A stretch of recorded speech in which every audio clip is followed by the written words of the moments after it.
Percaya, nggak percaya, makhluk halus bisa menjelma mirip wajah orang yang tewas akibat pembunuhan. Kadang, wujudnya mirip manusia biasa, ataupun sebaliknya. Berubah menjadi sosok yang mengerikan. Mukanya seram, dengan pakaian yang dikenakan berlumuran darah.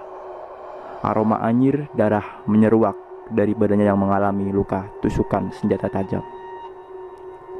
Beruntung bagi orang yang belum pernah diweruhi kejadian-kejadian yang mengerikan. Sama untungnya dengan yang pernah dijumpai, tapi wujudnya tidak seberapa seram. Layaknya manusia biasa yang bisa berjalan-jalan, pengalaman bertemu makhluk halus paling mengerikan dialami Fujianto, 35 tahun, warga Bangetayu, Wetan Genuk, Kota Semarang. Sebagaimana penuturannya, peristiwa itu dialaminya pada Senin malam sekitar pukul 22.00. Malam itu ia dalam perjalanan pulang dari tempat kerjanya di daerah Sayung, Demak. Sebetulnya ia tidak ingin mampir-mampir lagi karena istrinya di rumah sudah menunggu.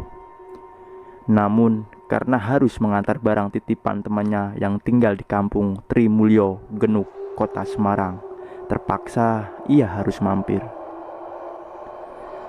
Kebetulan saja rumah temannya tidak seberapa masuk gang, namun berada di pinggir jalan yang biasa dilalui.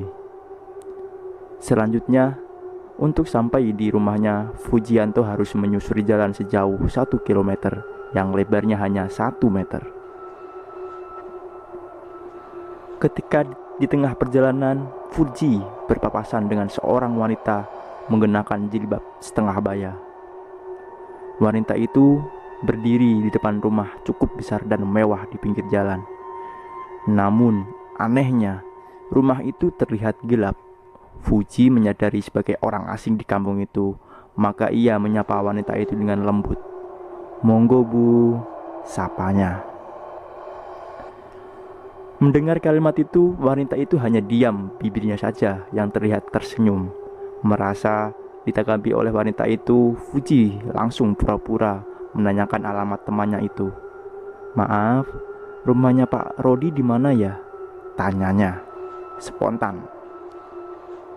Tangan wanita itu langsung menunjuk ke arah rumah Rodi.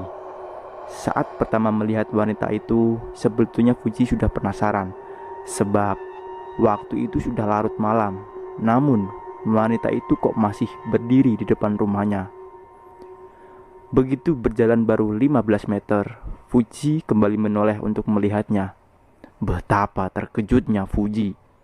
Ternyata pakaian wanita itu sudah berubah. Kerudung yang dipakainya itu tiba-tiba terlepas. Mukanya juga terlihat agak aneh. Baju warna jambon bermotif bunga yang semula bersih tiba-tiba terlihat kemerah-merahan seperti kecipratan darah. Meski demikian, Fuji tak langsung lari.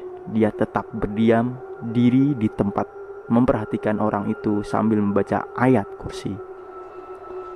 Yang ada di benaknya saat itu, tidak mungkin manusia kalah dengan makhluk seperti itu.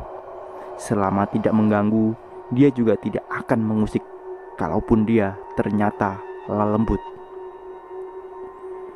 Ternyata dugaannya betul.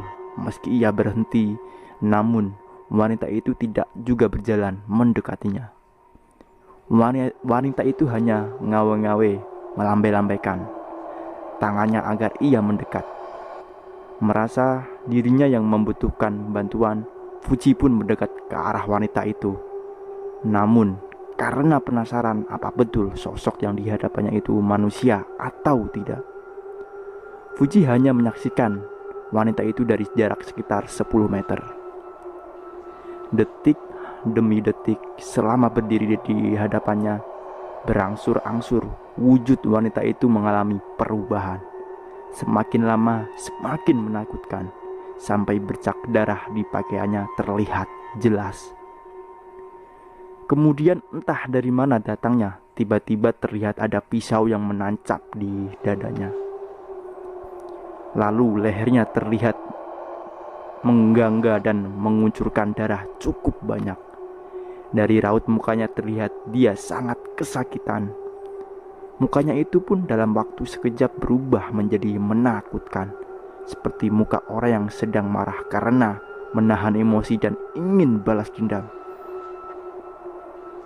Terdengar dari rintihannya, dia mengucap kata minta tolong. "Tolong saya, Mas, tolong saya." Perubahan demi perubahan itu disaksikan langsung oleh Fuji. Namun ia tetap diam di tempat itu dan tak henti-hentinya membaca doa. Setelah 10 menit melihat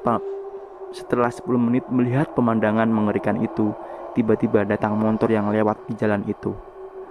Ketika motor itu hampir sampai di tempat, tiba-tiba wanita itu menghilang.